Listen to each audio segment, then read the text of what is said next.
You know who's truly toughened up over the last few years? Truly, who's truly toughened up the most? White women. I know all South Africans have gotten tougher, but white women, I am the most proud of you. When I was last doing shows in South Africa years ago, white women were fragile. Yo, they were brittle. Any change in direction would crack them.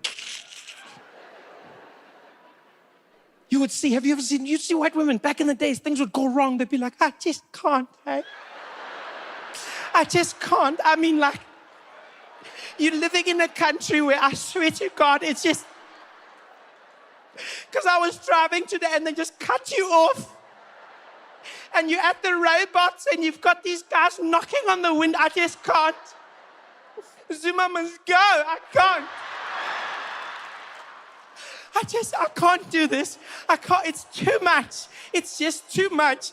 It's too much. And the chickens at Nando's have gotten smaller. I don't know what I can't.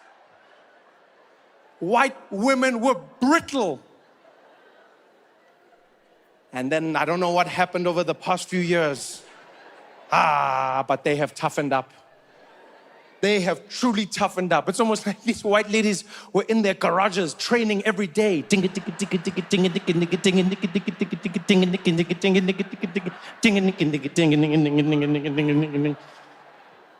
have you seen white women at the traffic lights now?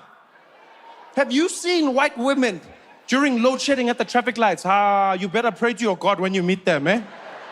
They're taking no prisoners. White women now, they've turned into the new taxi drivers, guys. You'll see them driving in during load shedding, peak traffic. They pull in there with their Hyundai Sonata. They've got their arm out the window, accepting any challenger. They're there driving in. You think you're going to cut them off. Beep, beep. They're like, futsek wena. Ngazongi hutela wena. Apuni kutinga driver la wena. Futsek. Beep, beep. Nawe, hey. Futsek nonke, hey. Ningazong chela, I'm driving here. Papela mina nyon tupula nonke. Nompulala nonke ninamsunweni.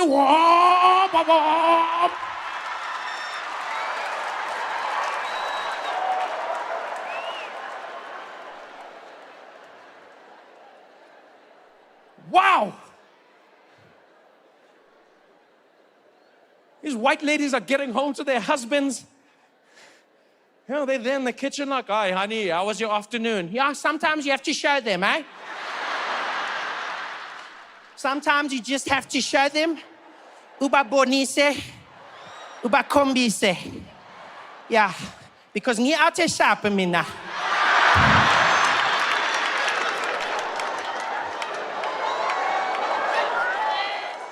Don't play that game. You guys have been so much fun tonight, Detroit. Thank you, man. Thank you so much. You know, proved me right. This is why you go to Detroit, you know? No, for real. It's like an amazing audience. Beautiful, diverse. And the city's been cool, too. We've been seeing a few things here and there. I had a fight with my friend, Dave. He directs these specials, and he said to me the one day, he's like, yo, dude, what are you doing during the day? And I was like, well, might go eat, might do something. He's like, dude, why don't we go, check out all the museums in Detroit? I was like, maybe, one.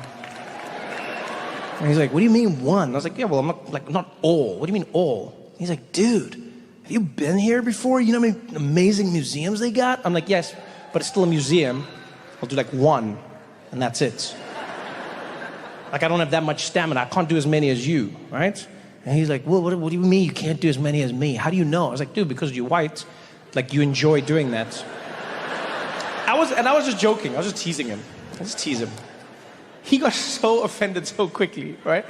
He's like, what did you say? I was like, no, because he's like, dude, white people don't love museums. What are you even talking about? Museums aren't even in the top 5 things white people love, okay? He said it with such confidence and with such conviction. I was like, what is the top 5? Because what a strange phrase. He was like, that's not even in the top 5. In his bedroom, he has a list on the wall of the top 10 things. It was amazing. I thought about it and I was like, no, it is. I stick with my decision. Museums would be. Because no, it's not even a bad thing. White people love museums. Like, a lot of people enjoy museums, but white people love museums. Love museums. There's not a single place on earth where white people have settled and not built a museum. It doesn't matter. White people love museums. Have you ever seen white people in a museum? Have you ever seen them? They just walk around smiling with their hands behind their back.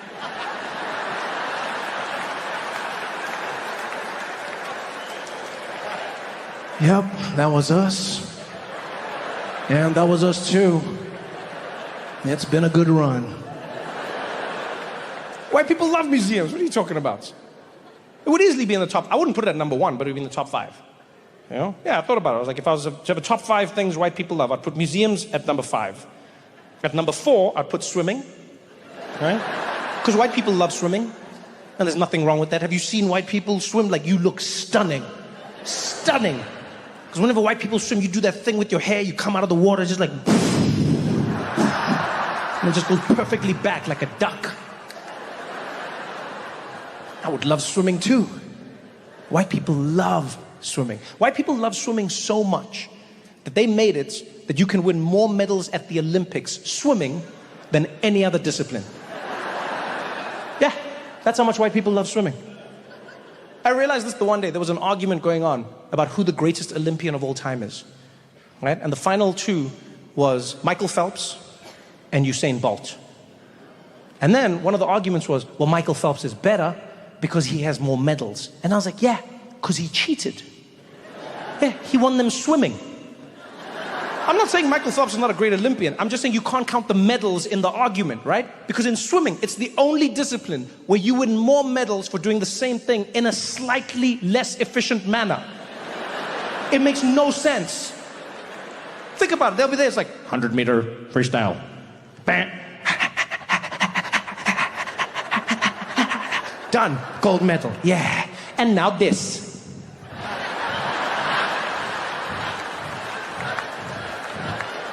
Another medal. Yeah. And this one?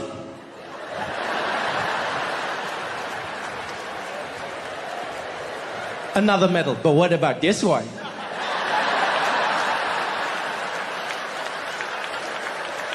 Another medal. That's some bullshit. I don't care what anyone says. You can't win more medals. Usain Bolt doesn't have that luxury.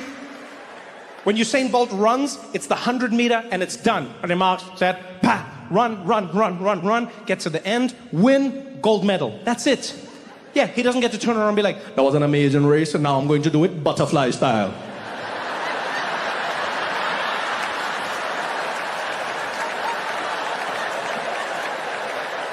It's not a thing. I mean, it should be, but it's not.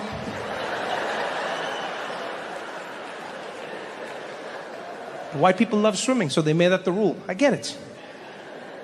It would have to be. It would have to be, yeah. That were my top 5 things. I'll go museums at number 5, swimming at number 4.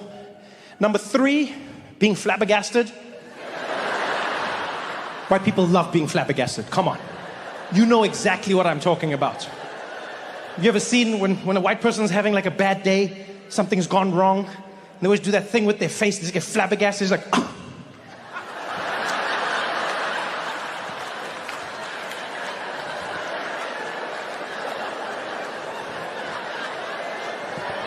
White people love being flabbergasted. You'll see it in supermarkets all the time. There's like a long line, right? Like only one cashier is open.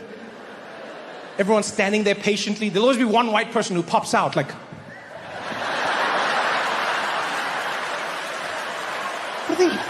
Why don't they open the other... Are you serious? Why don't they...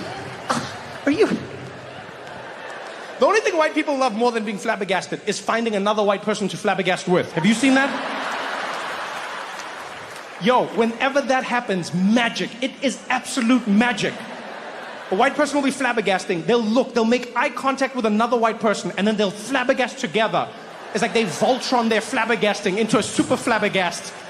You see them look over and just be like, oh, are you seeing it? I know.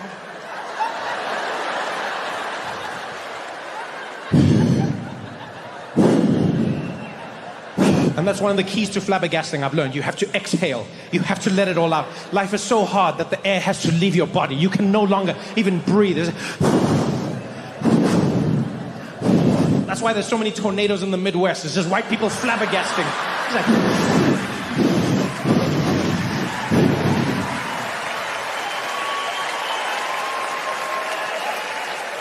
White people love being flabbergasted. Has to be. Top 5. That would be my list. Top 5 things white people love. I go museums at number 5. All right, swimming at number 4. Being flabbergasted at number 3. Number 2, being white. It's a pretty sweet gig. I don't blame you. And then there's number 1. And look, this is my personal list. I'm not dictating anything. If you don't agree, make your own, right? It's personal preference. But there is one thing, and one thing alone, that white people love more than anything on this planet. Sweet Caroline.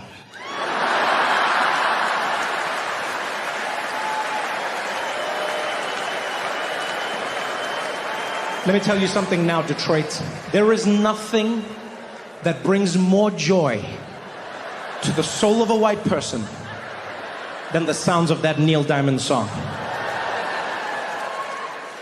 I don't care where it is.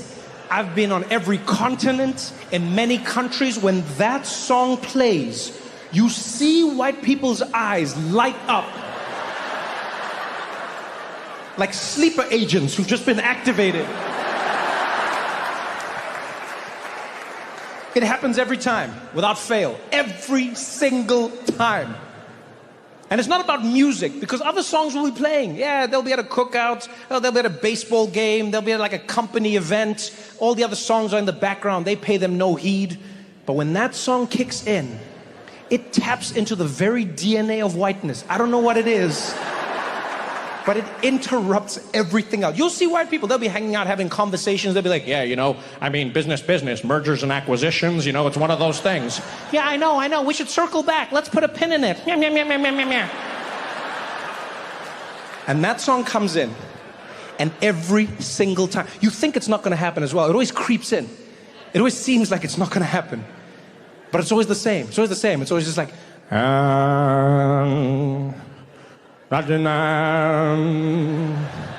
Original,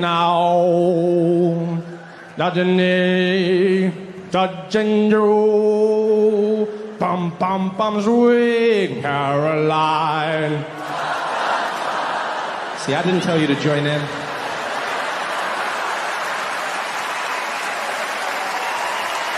I didn't say all together now. I didn't say on the count of 3. Did you feel that? That was just your whiteness coming out. Did you feel that? Huh? That was just you. You were like, this is it! This is our moment! Oh, I'm white.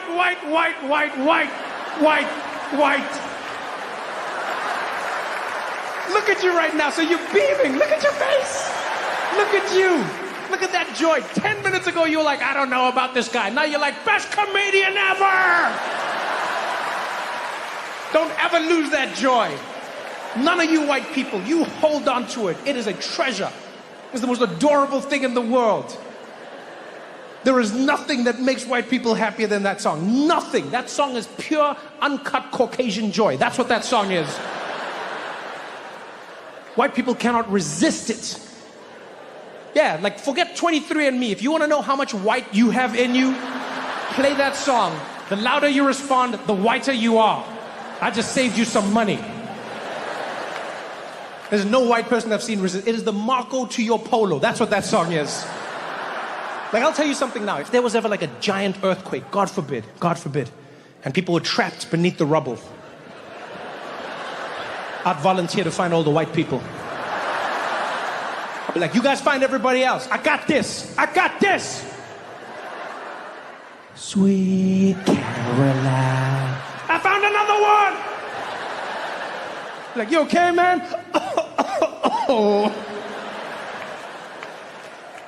And I know right now some of you are like, oh, Trevor, we like that song, but it's not the most important.